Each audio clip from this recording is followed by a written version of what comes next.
Hello students, আজকে আমরা একটা নতুন টপিক নিয়ে আলোচনা করব। তো সেটা হচ্ছে ডিফ্লেকশন অফ বিম। তো আজকে আমাদের আলোচনার বিষয় হচ্ছে deflection of beam. What is deflection of বিম? তো প্রথমে আমাদের ডিফ্লেকশন কি সেটা জানতে হবে। ডিফ্লেকশন হচ্ছে one type of deformation. Deflection is one type of deformation. তো কোন টাইপের ডিফর্মেশন? যেটা ভার্টিক্যালি ডিফর্মেশন সেটাই হচ্ছে ডিফ্লেকশন। যেটা ভার্টিক্যালি ডিফর্মেশন সেটাই হচ্ছে ডিফ্লেকশন। তো আমরা এই ডিফ্লেকশন অফ বিম এর সঙ্গে সঙ্গে আমরা আরেকটা জিনিস কভার করব, সেটা হচ্ছে স্লোপ।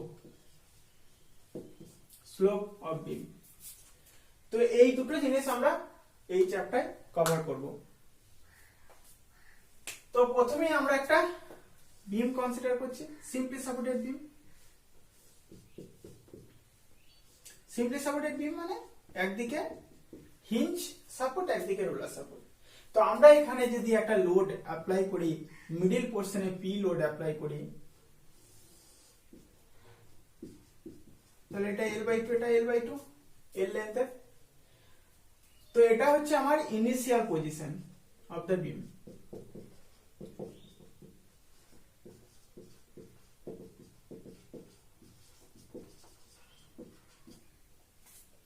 যখন এই লোডটা অ্যাপ্লাই করলাম তখন এই বিমটা কিছুটা বেন্ড হতে শুরু করবে। তো কিছুটা পরিমাণ যখন বেন্ড হবে তখন কি হবে, এখানে একটা আফটার বেন্ড একটা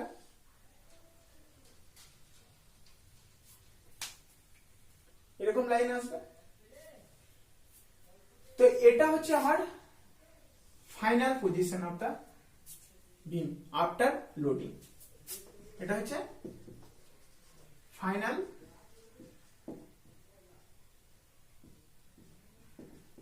position of the beam after loading or elastic curve. It is known as elastic curve.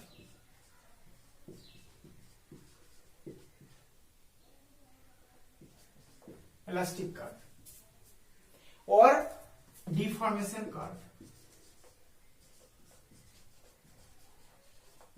Deformation বা ডিফর্মড কার্ভ। তো এই যে ইনিশিয়াল পজিশন অফ দা বিম যেটা হচ্ছে মানে এলাস্টিক কার্ভ, এই কার্ভটা আমার ইনিশিয়াল পজিশনের থেকে ডিফর্ম করে হয়েছে। তো এই যে এই ডিফর্মেশনটা হচ্ছে আমার ভার্টিক্যাল। তাহলে ভার্টিক্যাল ডিফর্মেশনকে আমরা কি বলবো? ডিফ্লেকশন। তাহলে এটাই হচ্ছে ডিফ্লেকশন। তো এর নাম দেব আমরা ওয়াই। তো আমার দেখো বিমটার বিভিন্ন জায়গায় ডিফ্লেকশন বিভিন্ন। ম্যাক্সিমাম ডিফ্লেকশন কোথায় হবে? যদি সিম্পলি সাপোর্টেড কেস হয় এবং লোডটা যদি মিডিলে থাকে তাহলে আমার ম্যাক্সিমাম ডিফ্লেকশন হবে যেখানে লোড অ্যাপ্লাই করেছে সেখানে, অর্থাৎ মিন্স মিডিল অফ দা বিম। এবার এখানে চলে আসে আমার ডিফ্লেকশন স্লোপ। ডিফ্লেকশন হচ্ছে লিনিয়ার ডিফর্মেশন।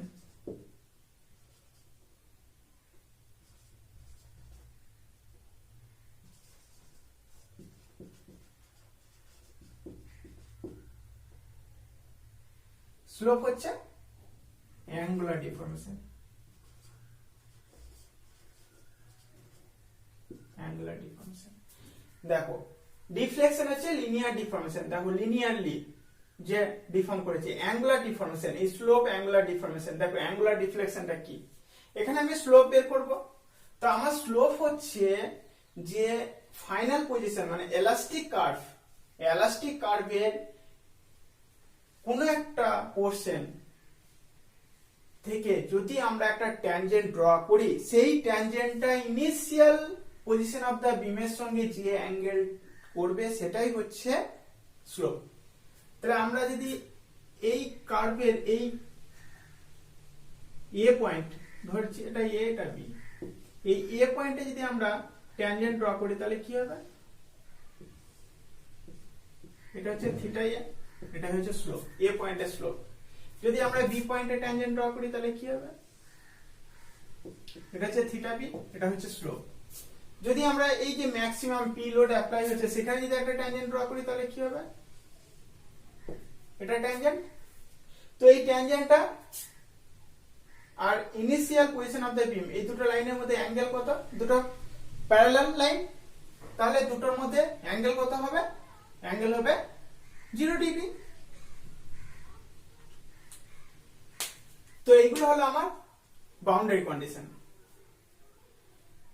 তো এখান থেকে দেখো বাউন্ডারি কন্ডিশন গুলো একটু সামারি করছি। For simply supported load and load applied at mid span of the beam, কি হবে, y max কোথায় হবে, মিডিলে, এবং সেখানে স্লোপ মিনিমাম 0 ডিগ্রি। সাপোর্টে কি হবে, এটা হচ্ছে মিড স্প্যান,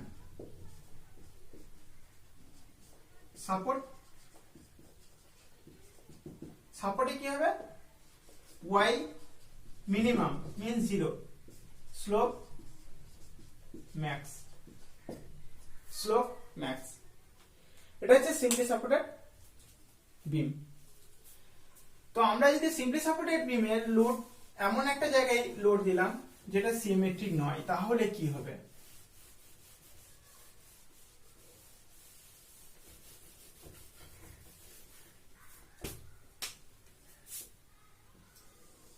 একটা সিম্পলি সাপোর্টেড বিম, এখানে লোড, এটা হচ্ছে মিডল, লোড দিয়েছে এখানে পি দেখাচ্ছে, এটা L/4 L/4 L/2। এক্ষেত্রে ডিফর্মেশন কেমন হবে, এখানে ডিফর্মেশন হবে, যে ডিফ্লেকশন কার্ভটা হবে সেটা হচ্ছে ইলাস্টিক কার্ভটা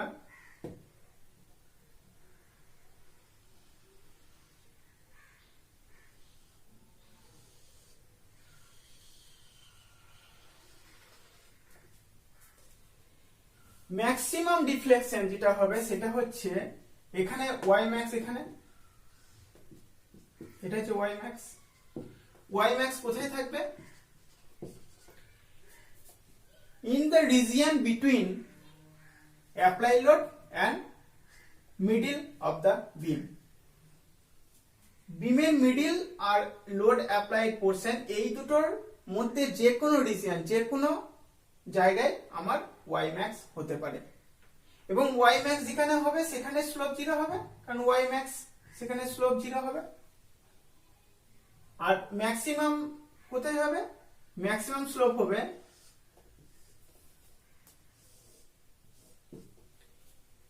যে সাপোর্ট থেকে লোডটা কাছে অবস্থান করছে সেখানে হবে maximum.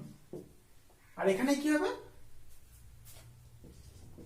Theta B, theta A not equal to theta B বলতে পারি, আর একটা হচ্ছে theta A greater than theta B, দুটোই হবে। তো এইগুলো হলো আমার বাউন্ডারি কন্ডিশন। ক্যান্টিলিভার বিম হলে কি হবে, নেক্সট হচ্ছে ক্যান্টিলিভার বিম। ক্যান্টিলিভার বিমের আমরা দুটো এক্সাম্পল দেখাবো, একটা হচ্ছে ফ্রি এন্ডে লোড, আর একটা হচ্ছে এনিওয়্যার অফ দা স্প্যান, যে কোনো স্প্যানের যে কোনো জায়গায়। তো দুক্ষেত্রে কি হবে, আমার ডিফর্মেশন কার্ভ, ইলাস্টিক কার্ভটা কি হবে, এই হলো, এখানে ইলাস্টিক কার্ভটা কি হবে, এই হবে। তো আমার দেখো ক্যান্টিলিভার বিমে যেখানেই লোড দেওয়া হোক না কেন আমার ম্যাক্সিমাম ডিফ্লেকশন হবে ফ্রি এন্ডে, ফ্রি এন্ডে হচ্ছে ম্যাক্সিমাম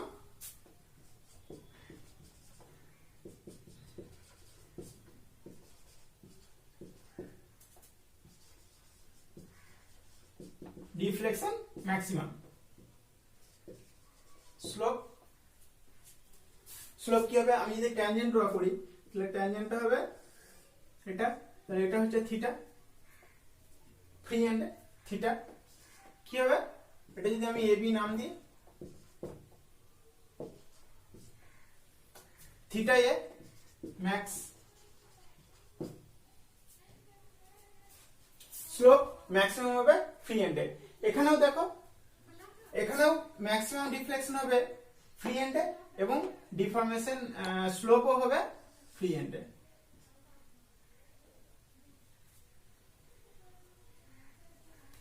সাপোর্ট, ফিক্স সাপোর্টে কি হবে, ডিফ্লেকশন 0, স্লোপ 0। ঠিক আছে, এর আগে কি হয়েছিল, simply supported deflection maximum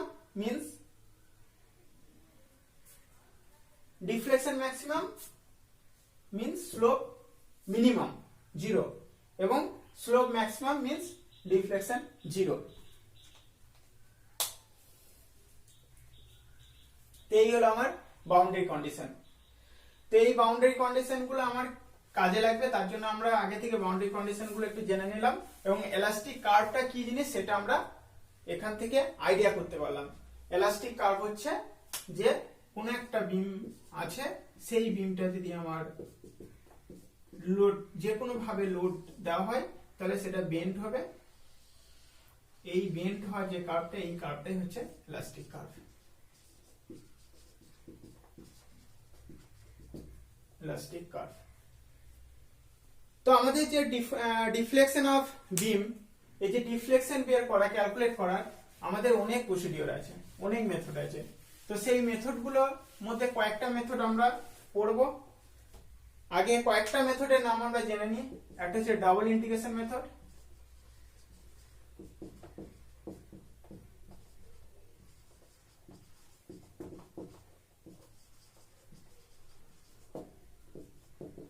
double integration method, area movement method,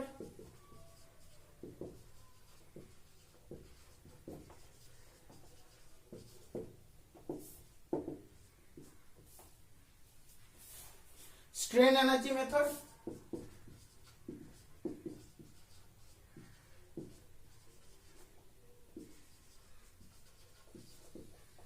strain এনার্জি মেথডকে আবার ক্যাস্টিগ্লিয়ানো থিওরামও বলা হয়। Castigliano theorem. Conjugate beam method,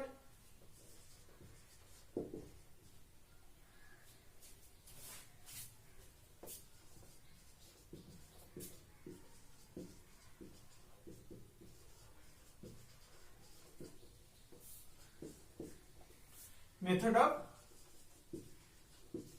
superposition,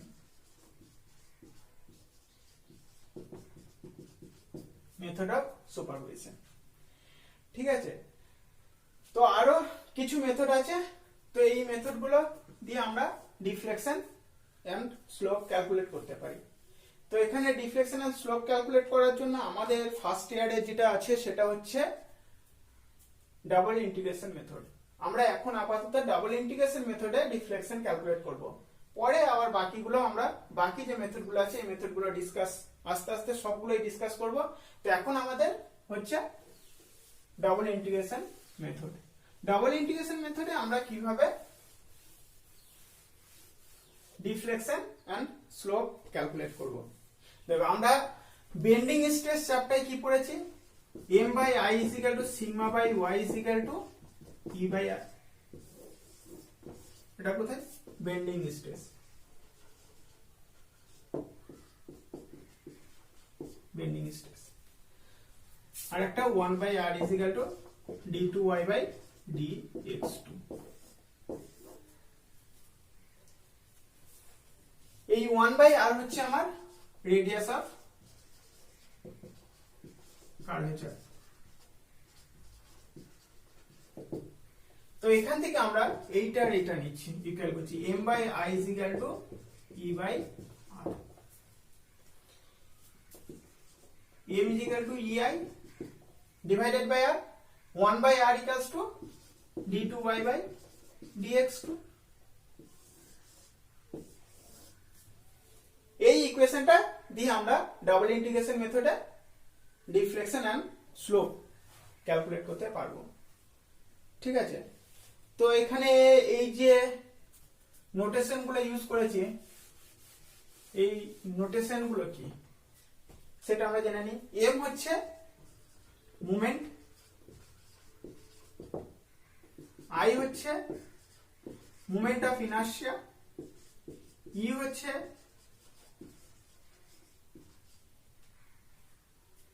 modulus of elasticity,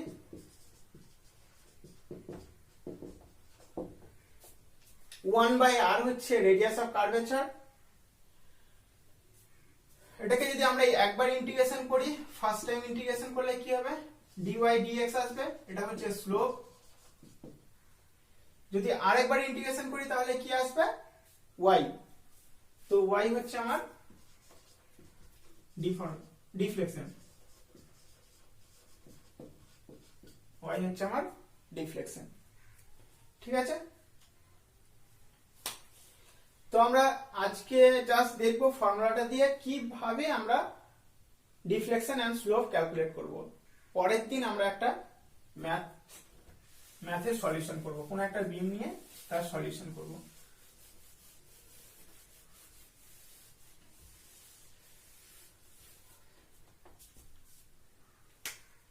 আমার ফর্মুলা কি ছিল, ei d2y by dx2 equals to m। যদি ফার্স্ট টাইম ইন্টিগ্রেশন করি কি হবে, ei constant, dy dx equals to mx plus c। এই cটা c1, এই c1 ক্যালকুলেট করার জন্য আমার যে বাউন্ডারি কন্ডিশন গুলো বলেছিলাম সেই বাউন্ডারি কন্ডিশন গুলো কাজে লাগবে। এই c1 ক্যালকুলেট করার জন্য এতক্ষণ ধরে বাউন্ডারি কন্ডিশন গুলো তোমাদেরকে পড়াচ্ছিলাম। এরপরে যদি আমরা আরেকবার ইন্টিগ্রেশন করি তাহলে কি হবে, ei y equals to mx square by 2 plus c1x plus c2। এখানে এই c2 ক্যালকুলেট করার জন্য আমার বাউন্ডারি কন্ডিশন লাগবে। তো আমার এই যে ইকুয়েশন 1 নাম্বার 2 নাম্বার 3 নাম্বার, তো এই যে তিনটে ইকুয়েশন, এই ইকুয়েশন থেকে আমরা পাবো স্লোপ, দিস ওয়ান স্লোপ। এই 3 নাম্বার ইকুয়েশন থেকে আমরা পাবো ডিফ্লেকশন। ডিফ্লেকশন, হ্যাঁ আরেকটা ভুলে গেছি বলতে, সেটা হচ্ছে এইটা m is equal to ei d2y by dx2। এটাকে কি বলে, এটাকে বলে বেন্ডিং ইকুয়েশন অফ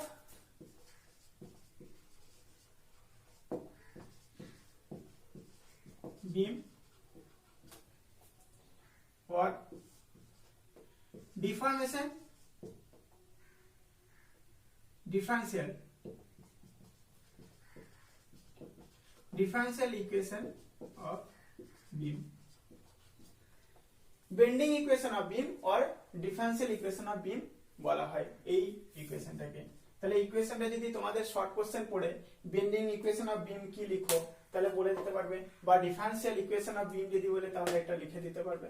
ঠিক আছে, তো আমরা এই যে ক্যালকুলেট করে dy dx ক্যালকুলেট করলাম স্লোপ, এবং y ক্যালকুলেট করে বের করছি ডিফ্লেকশন, দুবার ইন্টিগ্রেশন করে, ফার্স্ট ইন্টিগ্রেশন সেকেন্ড ইন্টিগ্রেশন। তো এই যে ইন্টিগ্রেশন করে আমরা স্লোপ এন্ড ডিফর্মেশন ক্যালকুলেট করছি, এটা পরের দিন একটা ম্যাথ সিম্পলি সাপোর্টেড বা ক্যান্টিলিভার বিমের সলিউশন করে দেখব কি হচ্ছে, ফাইনালি রেজাল্ট কি আসে। তো থ্যাংক ইউ।